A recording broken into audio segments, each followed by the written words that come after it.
Es científico aplicado en Amazon Web Services, On Labs, en la ciudad de Nueva York, en Estados Unidos. Su trabajo se centra en el área de procesamiento del lenguaje natural con pocos recursos.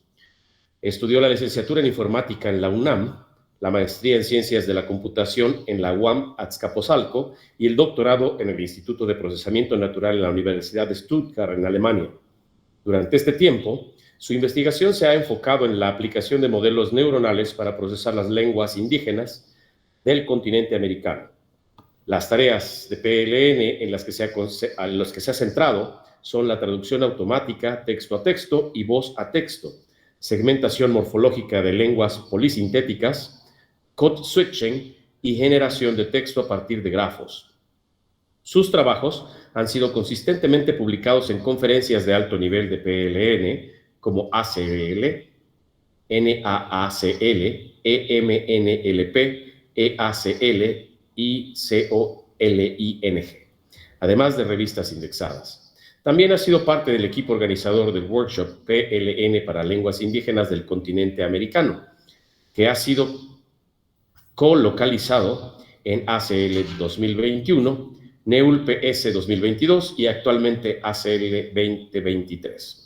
Durante este tiempo ha ganado las siguientes distinciones: Area Chair Favorite Paper en COLING 2018, Premio a la Mejor Presentación en PL Indígenas 2020, ganadora la mención académica a Mejor Tesis de Maestría en la UAM y el IWSLT 2021 Low Research Speech Translation Share Task, él ganando el primer y segundo lugar de 3 subtareas. Ha sido participante invitado al panel magistral en ACL 2022, además de ser invitado para dar pláticas invitadas en universidades como la New York University, University of Pittsburgh, University of Wolverhampton, entre otras. El día de hoy, el doctor Manuel Maher nos comparte el largo camino hacia la traducción automática de las lenguas indígenas de América. Primera ponencia magistral con la que empezamos el día de hoy. Doctor Manuel Maher, bienvenido. Muchas gracias. Primero quiero preguntar si se ve bien todo y si me escuchan. Te escuchamos bien, doctor. Perfecto. Excelente, doctor. Adelante. También confirmen si se ve bien el... momento, tengo que ponerlo en... Se ve bien la pantalla, nada más, no está pantalla completa, no sé. Es justo lo que quiero ver.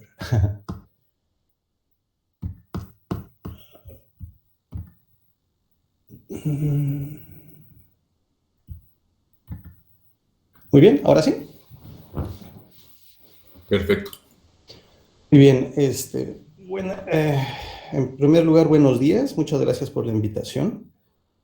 Es realmente un gusto estar aquí con todos ustedes hoy para poder compartir el trabajo que hice durante mi doctorado principalmente. Entonces, el trabajo que vamos a ver hoy no es parte del trabajo que se está haciendo en AWS, tengo que aclarar eso.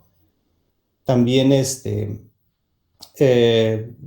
cualquier opinión que yo voy a decir aquí es simplemente mía, no hay que tomarla que es parte de Amazon.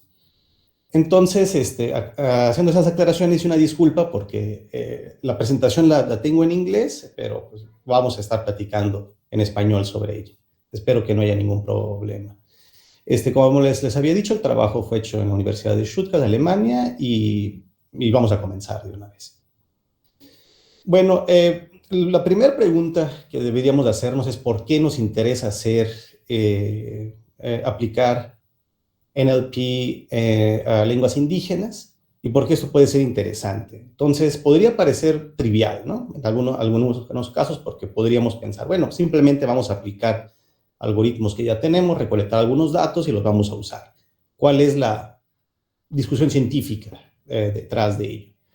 Pero las cuestiones no son tan sencillas, ¿no? La primera cosa que tenemos que mencionar aquí es que cuando hablamos de lenguas indígenas del continente americano tenemos una gran variedad lingüística.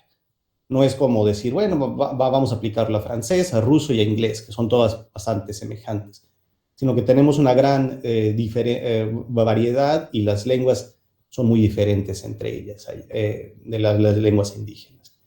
Y por lo tanto exhiben diferentes fenómenos lingüísticos que no son fáciles de modelar con modelos típicos de NLP. ¿A qué nos referimos? Algunas lenguas del continente son fuertemente tonales. Aquí tenemos, por ejemplo, tenemos ejemplos del otomí o del mixteco, y nos podemos ver que es una simple variación en el pitch, en el tono, incluso si son las mismas palabras, van a resultar en significados diferentes. Entonces, si nos ignoraríamos el tono, prácticamente tendríamos completamente otro significado. Por lo cual requiere un procesamiento específico para estos casos. También existen otras lenguas que son muy comunes, sobre todo en México, sobre todo las de la familia yuto-azteca, que son polisintéticas. ¿Qué significa eso? Que todo se empieza a comprimir dentro del verbo, a tal punto de que vamos a tener palabras compuestas con muchos morfemas, con muchas pequeñas partes, y podemos armarlas. Son como una especie de Tetris en la cual podemos juntar diferentes morfemas y de esa forma le damos significados, ¿no? En este caso podemos comprimir, en el caso de birrárica, podemos incluso comprimir todo un enunciado dentro de una sola palabra, ¿no? Entonces, esa es una característica de las lenguas polisintéticas y que no lo vemos comúnmente en lenguas como el español o el inglés. Entonces, bueno, si nos vamos a la definición de polisintéticas, que es lo que nos vamos a centrar en esta plática, es que tiene que haber un acuerdo entre el sujeto y los objetos indirectos con el verbo, y se van a incorporar, eso sí significa que el verbo va a cambiar según el sujeto y los objetos que tenemos. Entonces, todo el tiempo el verbo va a estar cambiando. Y además de eso, incluso podemos nosotros incorporar los objetos o los sujetos dentro del verbo, ya sea de forma de morfemas o directamente como una palabra, ¿no? Entonces, eso es lo que hace capaz que todo se comprima dentro del verbo. Tenemos otra característica de estas lenguas que han estado muy en contacto desde la conquista con el español, otras lenguas predominantes. Entonces, muchas de estas lenguas han cambiado mucho y las comunidades que las hablan, en primer lugar, son minoritarias, lo cual significa que no son las lenguas predominantes en el país, lo cual obliga a muchos de los hablantes a ser bilingües. Y además de eso, al momento de ser bilingües, va a haber un intercambio de vocabularios y de otras formas lingüísticas, lo cual significa que va a haber code switching. Code switching es que vamos a incorporar una otra palabra de otra lengua dentro de nuestra, de la lengua principal, ¿no? En este caso,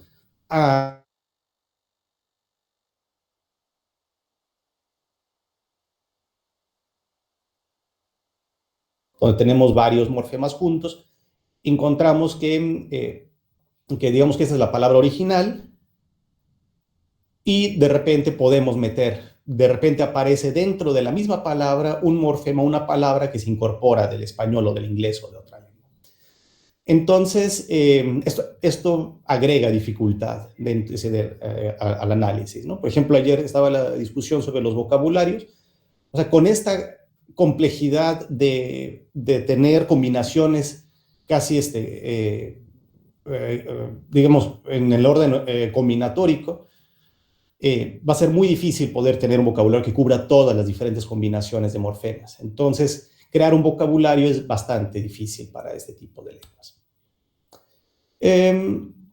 Además de eso, también cosas que ya se han discutido durante este congreso es que no tenemos una normalización ortográfica. Encima de eso, no confundir la variación ortográfica, pero también existen variaciones dialectales, que por ejemplo en un pueblo y después 5 kilómetros adelante no se entienden entre ellos simplemente porque son otras lenguas, ¿no? Incluso no solo variaciones de dialectos, sino que son prácticamente lenguas diferentes. Y además de eso, no tenemos suficientes datos porque tampoco se escribe mucho en estas lenguas, y este es un problema para cualquier tipo de procesamiento o de algoritmo de NLP. Entonces, nos vamos a centrar sobre algunas preguntas de investigación Y estas son, si es posible incluso modelar este tipo de morfología que es tan complejo con redes neuronales y tenemos pocos datos. La siguiente pregunta es si podemos tener nosotros un sistema de segmentación morfológica que ayude a la traducción automática para este tipo de lenguas. Y además de eso, si podemos tomar algún tipo de ventaja del code switching para poder mejorar el rendimiento general de un sistema de traducción automática. Entonces, nos vamos a ir directamente a la primera pregunta. Y esta primera pregunta se va a centrar sobre si podemos modelar la morfología.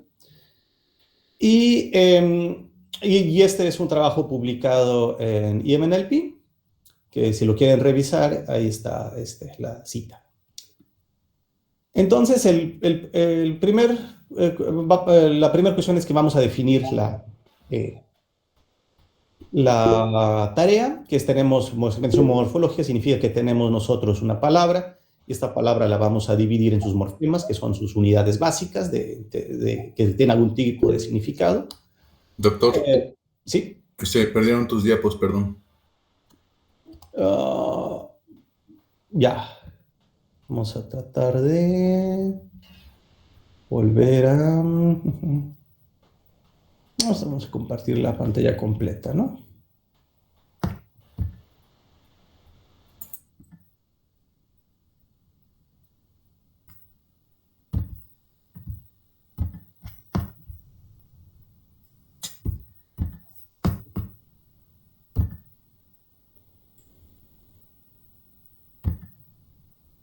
¿Ahí se ve? Perfecto, muchas gracias. Si nosotros tenemos una palabra sencilla en inglés es bastante sencillo para segmentar. Tenemos, por ejemplo, sleeping, entonces podemos segmentar en sleep y ing. Si vamos a alemán, tenemos Telekommunikationsdienstleistungsunternehmen, lo podemos segmentar en estos morfemas, y eso ya es muy complejo según para el ejemplo alemán. Y esa es la tarea, ¿no? Vimos hace rato que la segmentación morfológica para lenguas como el birrárica son increíblemente difíciles. Entonces, en ese trabajo simplemente aplicamos un RNN, que significa que tenemos una entrada de caracteres. Cada carácter va a tener asignado un vector. Este vector se va a codificar con unidades GRU. Vamos a entrenarlo con un modelo de atención. Y en el decoding vamos a tener nuevamente un GRU para poder tener una salida, y simplemente se va a inferir los puntos de segmentación. Entonces es bastante sencilla esta arquitectura, pero el problema es que no tenemos suficientes datos, ¿no? Entonces, para tener un buen rendimiento, ¿qué ideas podríamos tener para mejorar? Lo primero es, bueno, vamos a meterle más datos, ¿no? Y ¿qué tal si tomamos un vocabulario que no está segmentado y simplemente se lo metemos junto con los datos que sí van a ser segmentados? O la otra idea es, bueno, hay un problema ahí porque ¿qué tal si esa palabra sí tiene que ser segmentada? Entonces le estaríamos enseñando mal a la red neuronal a segmentar. El otro caso es tenemos simplemente caracteres aleatorios dentro del alfabeto de esta lengua. Entonces, esta es la primera idea, y todo se va a juntar dentro de los datos de entrenamiento. La siguiente idea es qué tal si hacemos un multitasking, un entrenamiento multitarea. Entonces nuevamente tenemos una palabra que está sin segmentar. Tenemos además de eso caracteres random. Y entonces tenemos los datos originales, ¿no? Lo que hacemos simplemente es optimizar nuestro loss sobre los dos likelihoods, en este caso, y lo tratamos como tareas diferentes. La tercera idea es que podemos nosotros hacer esta idea de cross-lingual transfer, que significa que estamos suponiendo que existe algún tipo de convergencia de conocimientos entre las lenguas. Entonces vamos a optimizar todo junto. Vamos a entrenar todas las lenguas juntas. Simplemente vamos a poner una distinción para cada una de las lenguas. En otras palabras, es como un modelo de traducción multilingüe. Y entonces simplemente vamos a juntar este entrenamiento sobre todas las unidades de entrenamiento. ¿Cuáles son los resultados, ¿no? Lo comparamos contra los mejores baseline, que es un CRF y un sequence-to-sequence sin modificar nada. Vemos que el CRF, que es un modelo neuronal, tiene mucho mejor resultados que el sequence-to-sequence, que es el neuronal que hemos descrito. Si le agregamos aumentar datos, logramos mejorar el rendimiento, sobre todo con secuencias aleatorias. Y si vemos el multitasking, vemos de nuevo que en algunos casos mejora sobre el modelo de aumentación de datos. En general, lo que observamos es que agregar datos random, aleatorios, nunca hace daño. En otras palabras, sirve para regularizar nuestra red neuronal y en ese sentido también estamos entrenando la tarea a copiar las entradas y las salidas. En general, la idea del multilanguage no está funcionando y eso es un problema, ¿no? Para ese tipo de idea. Entonces, no comparten mucho estas lenguas. Pero, ¿qué pasa si tenemos nosotros un cierto nivel de fusión a la hora de juntar los morfemas, ¿no? Por ejemplo, esto lo podemos ver fácilmente en inglés. Tenemos profitably.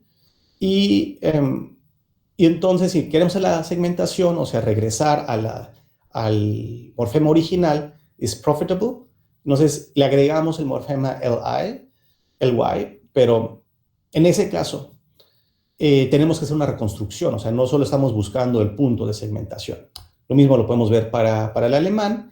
Y tenemos cierto tipo de lenguas polisintéticas que también tienen fenómenos de fusión. Entonces, por ejemplo, vemos el Popoluca o el Tepehuá y vemos que cambia mucho la forma debajo de la superficie de la palabra cuando se hace la conjugación. Entonces, esa es la tarea que queremos hacer aquí. Primeras ideas es que queremos generar y queremos copiar. Entonces, ¿qué modelos podrían servir muy bien aquí? Sería el Pointer Generator Network, que básicamente es una extensión del modelo secuencia a secuencia que vimos en la parte anterior, pero tiene ideas del Pointer Network, que significa que está apuntando hacia ciertas partes de la entrada.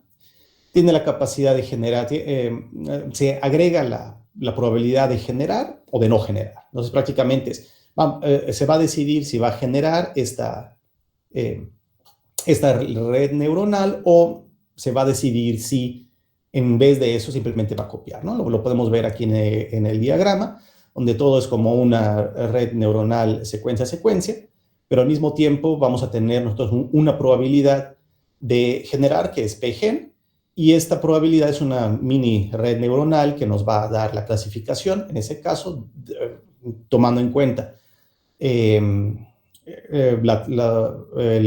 vector de atención, además de eso, de la codificación de parte del encoder y del momento actual del decoder. Y si vemos que se va a generar, entonces simplemente se va a llevar a hacer un softmax sobre la probabilidad del vocabulario y simplemente se copia. Entonces, esta es la idea general de esta red neuronal. Además de eso, también experimentamos con redes con monotónicas duras, que utilizan un algoritmo de entrenamiento de imitación del lenguaje. Entonces, déjenme ver cuánto tengo de tiempo. Muy bien. Entonces, tenemos nosotros que estas son principalmente, estamos haciendo inferencias sobre acciones, en otras palabras, sobre secuencias de edición, y entonces se va a tener una atención sobre caracteres en especial. Por eso es la parte de la Hard Monotonic Attention. Y entonces se van a llevar a cabo este tipo de operaciones de edición, que significa vamos a remover, vamos a generar, vamos a copiar, etc. Y entonces la idea es que la gran ventaja es que al momento de hacer el entrenamiento vamos a tener un loss local y un loss general, y esto nos va a permitir tener una mejor imagen sobre qué está pasando en toda la secuencia. Lo probamos sobre lenguas, digamos que con muchos recursos.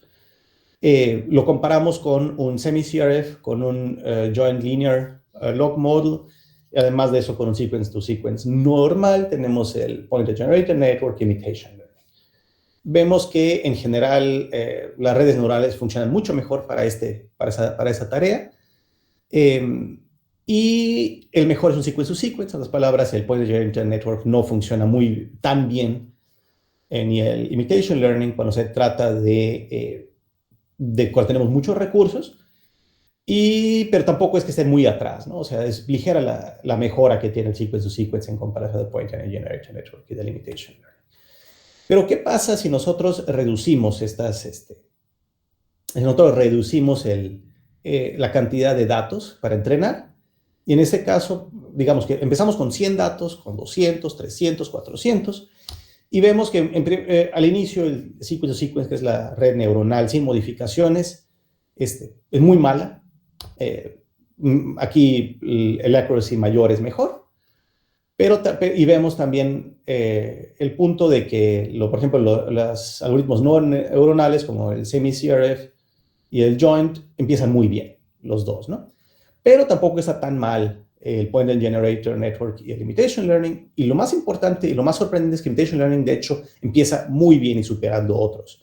Entonces, es una red neuronal que no necesita de muchos datos, que incluso supera a muchos de los no neuronales, ¿no? Y es algo que en su momento fue muy sorprendente para los resultados, porque siempre es la idea de que una red neuronal, pues no, es muy buena, siendo entrenada con pocos datos. Pero vamos a un caso en donde realmente tenemos pocos recursos, que es el caso del Popoluca y del Tepehuua. Vemos que todos los datos, o sea, que todas la métrica se va para abajo, si lo comparamos con aquí, que empezamos con 50%, 70% de accuracy. En este caso, el mejor sistema tiene 30-40, ¿no? Que es el Imitation Learning. Imitation Learning gana por mucho en todas las evaluaciones que tenemos y mejora incluso en este escenario el semi-CRF, que es el mejor de los baselines que tenemos aquí.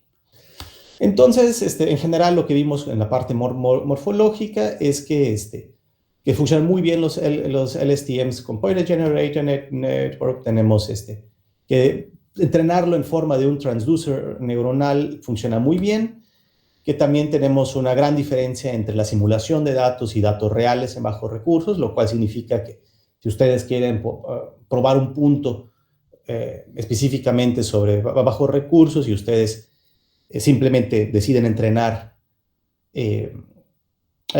con español y le quitan recursos, eso no va a servir en casos reales, porque los casos reales son muy diferentes, como lo vimos en el caso de Tepehuua y Popoluca.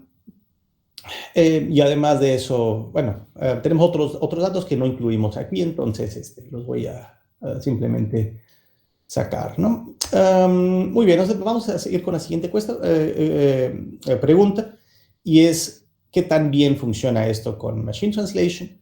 ¿Y qué podemos encontrar? Esto se lo pueden encontrar en Findings de ACL el año pasado. Vamos a experimentar sobre Nahuatl, Rarámuri, Shipibo, Conibo y Birrárica, que la mayoría se encuentran en México, pero también Shipibo, Conibo se encuentra en Perú. La idea principal es que el estado del arte nos maneja que tenemos un tipo de segmentación en la entrada o representación de la entrada, tenemos nuestra red neuronal, que es un MT con transformers, y tenemos una salida con VPs, ¿no? Lo normal es que se utilicen VPs en la entrada y VPs en la salida para poder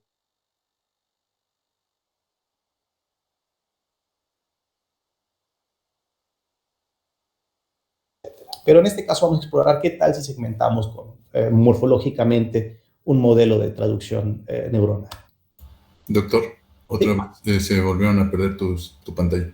Como que te desconectaste un segundo y se perdió tu pantalla. Vamos de nuevo.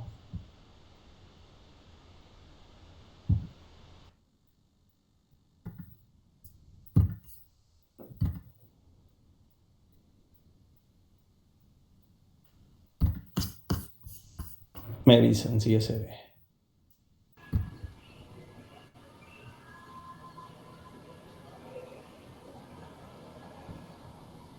Ya se está visualizando.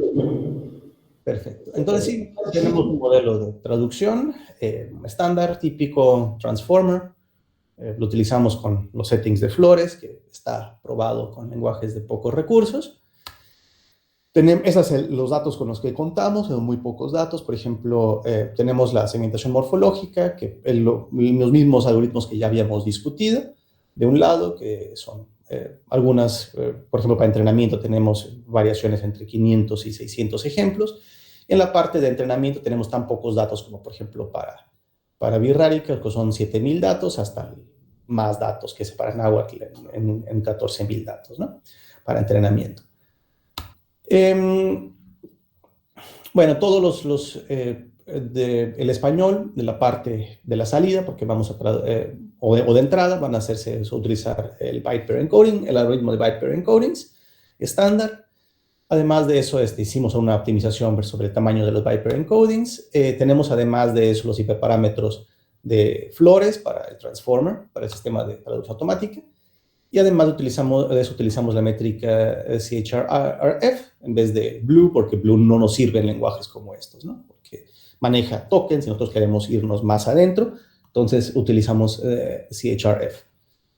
De parte de la segmentación, estamos tomando varios algoritmos de segmentación. Primero, utilizamos BPs para segmentación en base de frecuencia, que es no supervisado. Tenemos algoritmos no supervisados en la parte de segmentación inspirada en morfología, que es el Morphosphor, Flatcat y LMVR. Además de eso, tenemos mecanismos supervisados, que serían los CRFs, los sequence to sequence, el Pointer Generator y un Pointer Generator Network que ya habíamos discutido anteriormente. Los resultados en general que tenemos son que haciendo la segmentación morfológica, los sequence to sequence con multitarea, donde incluimos aleatorias, funcionan muy bien, como ya lo habíamos visto. Igual el Pointer Generator Network está muy cerca, excepto para Náhuatl, que siempre va a ser como la excepción en estos casos. No entendemos bien por qué Náhuatl no está funcionando como las demás lenguas, pero es algo que es parte de la investigación a futuro. Lo que vemos, estos son los resultados, es una comparación respecto a utilizar simplemente BPs, y vemos que en todos los casos tenemos mejoras para los segmentación inspirada en morfología, que es no supervisada, en caso concreto Flatcat y el LMVR. Si lo comparamos con simplemente usar BPs en las direcciones de la lengua indígena al español o viceversa. Pero lo que sí nos sorprendió es que para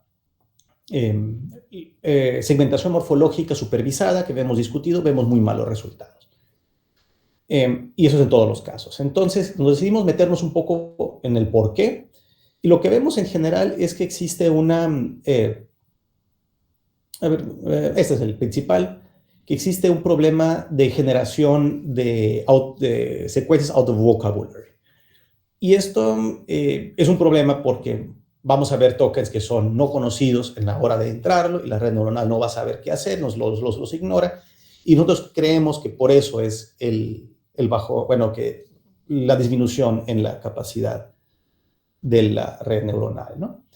Entonces, tenemos algunas investigaciones todavía en cómo mejorarlo, no lo incluimos en esta presentación. Entonces, en general, vemos que los mejores resultados en segmentación morfológica son para sequence to sequence, supervisados, que son las redes neuronales, pero por el otro caso, vemos que tenemos muy buenos resultados y son muy robustos los no supervisados para la tarea específica de Machine Translation, de traducción automática, principalmente Flatcat, LMVR y BPI son muy buenos. Vemos que además de eso, si la lengua polisintética se encuentra del lado de la salida, funciona mejor, pero si se encuentra del lado de la entrada y si es del lado de la salida de la traducción, realmente no importa tanto la cuestión de la riqueza morfológica. Y lo que hemos discutido, que son las secuencias no conocidas, los out of vocabularies, que tienen un gran impacto. Entonces, BPI es muy bueno evitando out of vocabularies, y es algo que tiene una ventaja sobre los sistemas de segmentación morfológica. Bueno, nos vamos a ir a la última pregunta, que es cómo podemos tomar ventaja o cómo podemos procesar code switching en ese tipo de lenguas. Esto fue publicado en ACL 2019. Y la principal cuestión aquí es que vamos a encontrar palabras de otro idioma en el idioma que queremos analizar, se van a combinar. Y podemos tomar un ejemplo en Spanglish. Spanglish es muy awesome. Podemos darle una característica a ponerle un tag, podemos especificar de qué lengua es. Y entonces vemos que existen algunas cuestiones ahí, ¿no? Identificar, porque no estamos tomando en consideración la parte morfológica. Pero existen diferentes tipos de code switching. Uno de los tipos es que puede ser mezclado en un texto, digamos que varios enunciados, un enunciado en un idioma, otro en otro. Después podemos mezclar palabras dentro del mismo enunciado. Y además de eso tenemos combinaciones de morfemas, ¿no? Dentro. Y entonces esto es lo que vamos a analizar más porque lo demás ha sido explorado con bastante amplitud. Y esto le llamamos intra-core word code switching. Tomamos el ejemplo de Birrárica. En Birrárica tenemos estas dos palabras, pero en Iwa pecansador ru. Entonces, ¿qué significa eso? ¿No? Que mi hermano estoy cansado, dice. Pero si nos vamos a las partes de la palabra que está mezclada, vemos que podemos separarlo P, estás, nos damos el cansado, que es la parte en español, y además de eso tenemos el verbalizador del ru al final. Lo que queremos hacer entonces es tener una entrada y queremos segmentar y decir, esta palabra pertenece a un idioma, pero esta palabra tiene varios idiomas adentro y vamos a dividirla. Y vamos a ver de qué idioma es, ¿no? Ahora tenemos una secuencia de entrada que son caracteres, no nuevamente. Podríamos nosotros hacer que simplemente le ponemos un tag a cada uno de los caracteres de a qué idioma pertenece. Al final de eso lo podemos reconstruir y tenemos la palabra de salida, la secuencia de salida que queremos tener. Tenemos además de eso la posibilidad de hacerlo como un pipeline, un modelo en cascada, en el cual primero hacemos un tagging de la palabra, de las palabras. Después de eso utilizamos uno de nuestros algoritmos de segmentación que ya hemos discutido anteriormente, y después juntamos los dos, ¿no? Y reconstruimos la salida. Y además de eso, nosotros proponemos el uso de un mecanismo de fin a fin, que significa que una sola red neuronal puede hacer la tarea que habíamos especificado. Y en este caso tenemos un segrnn. En el segrnn tenemos que es una entrada, un RNN bidireccional que logra procesar las características de las palabras. Y entonces tenemos nosotros un espacio de salida, ¿no? Prácticamente está basado en un semi-CRF, si ven ahí la función. Y lo que queremos predecir son dos cosas. Una es un span en el cual vamos a segmentar, y el otro es un tag que le vamos a asignar, ¿no? Entonces simplemente modificamos la parte de nuestra función f y metemos una red neuronal ahí que puede codificar todas las características de la secuencia, y de esa forma utilizamos un semi-CRF y lo extendemos a una variante neuronal. Tenemos nosotros una entrada, como ya la habíamos visto, y tenemos una salida directamente, sin ningún paso intermedio. Lo que vimos en general es que a partir de esos experimentos es que un semi-CRF significa mejor para palabras que son mezcladas, que los modelos pipeline de hecho no son tan malos. Digamos que este modelo simple de poner un modelo detrás de otro y tomar la salida de otro no son tan malos, y utilizar una red neuronal VLSTM a nivel de caracteres realmente no sirve. Entonces vemos aquí los resultados en todas las partes. El carácter VLSTM tiene muy malos resultados. Tenemos generalmente el modelo de segmentación segrnn funcionando mejor, pero no es tan evidente, ¿no? Entonces, también podemos utilizarnos, el resultado final también podemos nosotros utilizar un modelo pipeline.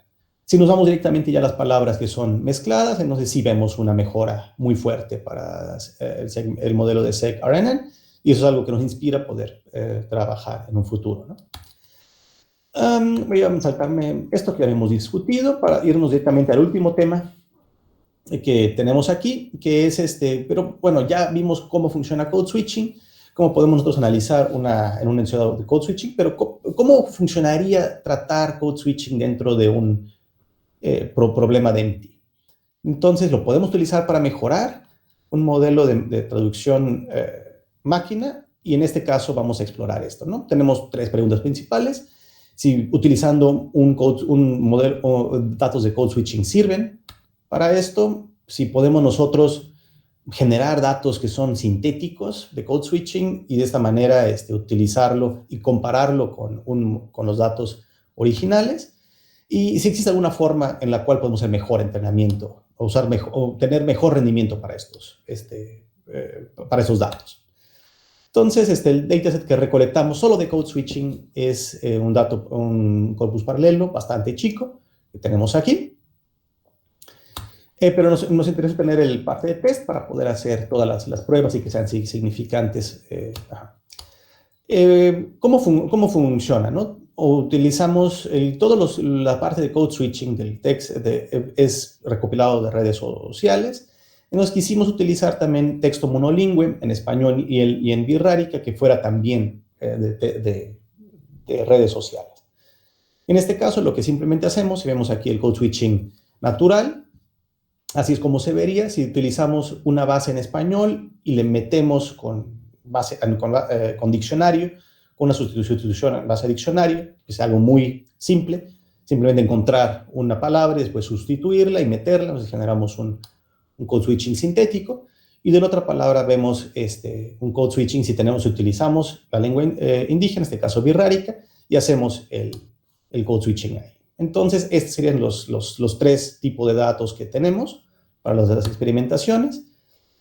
Y tenemos 2 tipos de entrenamiento. La primera es que, bueno, aquí tengo que especificar, utilizamos el dataset de America's NLP, de 2021, utilizamos el sistema ganador para traducción automática, que fue el sistema de Helsinki, y a partir de eso simplemente agregamos nosotros los datos de code switching, es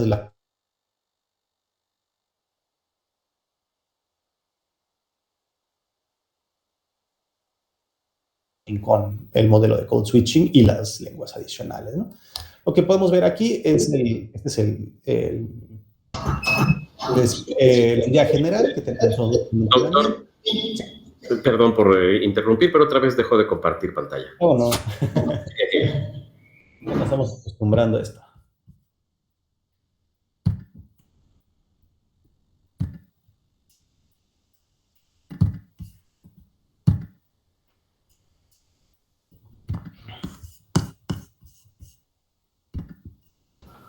Perfecto, ya se está cargando. Pues sí, tenemos la idea del entrenamiento. Primero hacemos en español, que sea la fase 1 de preentrenamiento. Nos tenemos, que es el modelo de Helsinki que estamos utilizando, que es de la Universidad de Helsinki, que es español, y lo traducimos a inglés al 90%, y utilizamos todos los datos, que son 10 lenguas indígenas del dataset de America's NLP, y de esa forma tenemos nosotros nuestro preentrenamiento, ¿no? Entonces, lo que va a variar es cómo hacemos el fine-tuning. Entonces, el fine-tuning lo vamos a hacer español, a birrárica únicamente. La opción B es utilizar español con datos sintéticos, de code switching a birrárica, después español con datos reales de code switching a birrárica, y después juntando todo, ¿no? Pues tenemos este tipo de idea. De igual forma se puede hacer a la inversa, no es únicamente en esta dirección, y utilizando los 2 diferentes mecanismos. Una especificando qué lenguas son, como una especie de multilingüe, y la otra es simplemente juntándolo, ¿no? con el code switching, con la lengua original. Entonces, vemos en general que la base bilingüe, digamos que solo haciendo el fine tuning de español a birrárica. Tenemos buenos resultados de CHRF, son 30, 25, o sea, buenos relativamente, dado la poca cantidad de datos que tenemos. Si agregamos nosotros code switching natural, de hecho, no funciona tan bien, ¿no? Incluso estamos perdiendo algunos valores aquí. Pero, por ejemplo, si utilizamos nosotros, si simplemente agregamos los datos, ¿no? Pero si nosotros agregamos los datos en un entrenamiento que es multilingüe, con tags multilingües, y utilizamos datos sintéticos, funciona muy bien del español al birrárica, estamos ganando un punto de CHRF, y además de eso, si agregamos datos naturales del español, del birrárica al español, también tenemos mejora, ¿no? Son interesantes resultados que, de hecho, podemos utilizar nuestra ventaja code switching, aunque sea datos con code switching, aunque sea marginal la ventaja. Por el otro lado, tenemos también code switching con la tarea específica de qué hacer si tenemos los datos code switching y queremos traducirlos al birrárica, o en este caso, o al español. Nos vemos en general que los modelos bilingües salen muy mal, pero incluso agregando una poca cantidad de datos en el lado de code switching, podemos tener grandes mejoras, ¿no? Entonces, la mayoría de las veces vamos a tener de entrada datos con code switching, entonces nuestra recomendación en general es si entrenamos un modelo de traducción automática neuronal, mejor agregar datos de code switching, colectar un poco de ellos porque van a surgir este tipo de fenómenos. Entonces, rápido para recapitular. Tenemos algunos problemas para si solo hacemos un entrenamiento bilingüe sin code switching, si tenemos datos que tienen code switching. Además de eso, tenemos que los datos sintéticos de hecho funcionan muy bien, no tenemos que tener code switching natural, incluso en algunos casos mejor.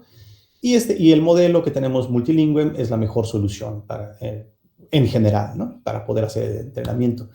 Entonces, tenemos algunas conclusiones. Primero, los modelos neuronales funcionan muy bien para bajos recursos, en específico para lenguas indígenas, pero hay que modificarlas, hay que meternos directamente a la parte morfológica.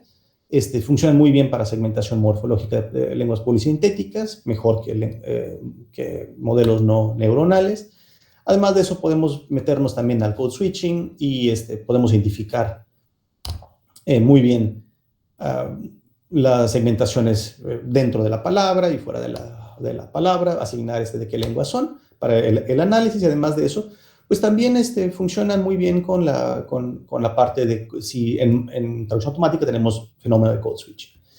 Estas son las discusiones, pero tenemos tiempo para preguntas. Sí, entonces estaría muy feliz de poder contestar preguntas o comentarios.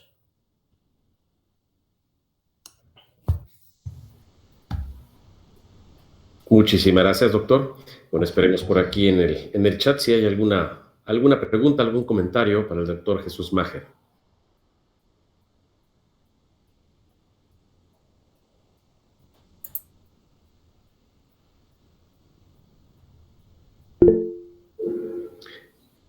El maestro Cristian está levantando la mano. Adelante, maestro. Pues, primero que nada, felicidades, tu trabajo es impresionante, la verdad. A mí me llama la atención el saber cómo exploras un espacio de búsqueda tan grande, ¿no? Con tantos algoritmos diferentes, qué capacidades de cómputo tenías gente que te ayudaba, y que se me hace que estás probando muchísimas variaciones de los algoritmos y no nada más corren así como que en 5 segundos, ¿no? Además estás haciendo cambios a nivel, a nivel de las cuestiones morfológicas, o inclusive probando otras cosas, ¿no? Inclusive sintácticas, que simplemente esas tareas manuales, digamos, que tendrían que hacerse previas, ya toman un montón de tiempo, ¿no? Y luego todavía toda la búsqueda de los algoritmos y sus hiperparámetros y toda esa cuestión.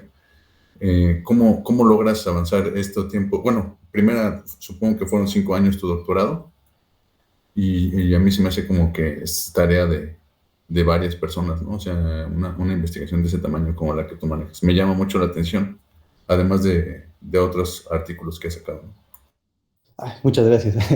No, pues en definitiva, lo que estoy presentando es un trabajo colaborativo entre mucha gente que estamos trabajando en comunidad, ¿no? Desde la recopilación de datos, desde la gente con la que trabaje a nivel de comunidades, investigadores que han estado muy cercanos a otras comunidades indígenas en diferentes partes del mundo. Entonces, nuestro planteamiento dentro del espacio es simplemente avanzar, ¿no? Que cada quien va a avanzar un poco y entonces entre todos podemos avanzar más.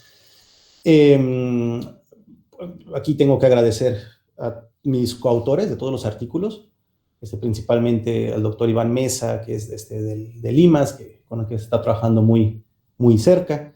También con Catarina Khan, de la Universidad de Boulder, mi asesor Tangu, y todos los demás coautores que tenemos, ¿no? Entonces, sí, es muy difícil, pero las ideas llegan de todos lados. De capacidad de cómputo realmente no es tanto porque tratamos de siempre manejar, o sea, para poder optimizar en bajos recursos necesitamos tener modelos chicos, ¿no? Entonces, la mayoría de esos experimentos han sido con un GPU, eso sí, bastante grande, pero no tenemos una gran requerimientos de cómputo, que sí necesitaríamos, por ejemplo, si tenemos millones de datos, ¿no? Como para las grandes, en las grandes datasets. Entonces, sí, es eso. Y sí, muchas gracias a todos los que han estado colaborando conmigo y si están interesados, simplemente ahí mándenme un email o agréguenme a Twitter y nos ponemos en contacto. Muchas gracias. Para encontrar los algoritmos, yo creo que siempre es bueno explorar qué es cercano a unas cosas cercanas que estamos explorando. Entonces, eso nos sirve mucho. Excelente, doctor. Muchísimas gracias. Lo mismo viene expresado por Magdalevi Nakona Lezama. Y bueno, si no hay alguna otra pregunta o comentario más para el doctor, porque sabemos que tiene por ahí otra reunión agendada, entonces fue muy amable en esperarnos. Vamos justo a tiempo, entonces todavía nos da tiempo de alguna otra pregunta o comentario, pero pues al parecer creo que no hay nada. Doctor, muchísimas gracias. Le haremos llegar vía digital su reconocimiento a este tercer encuentro de programación de procesamiento de lenguaje natural para las lenguas indígenas, realizado en la ciudad de Pátzcuaro, Michoacán. Muchísimas gracias por la invitación. Estamos al pendiente de los demás ponencias. Gracias. Bueno, antes de dar paso a la mesa redonda que tenemos programada el día de hoy, tenemos unos minutitos y me gustaría llamar al estrado a la maestra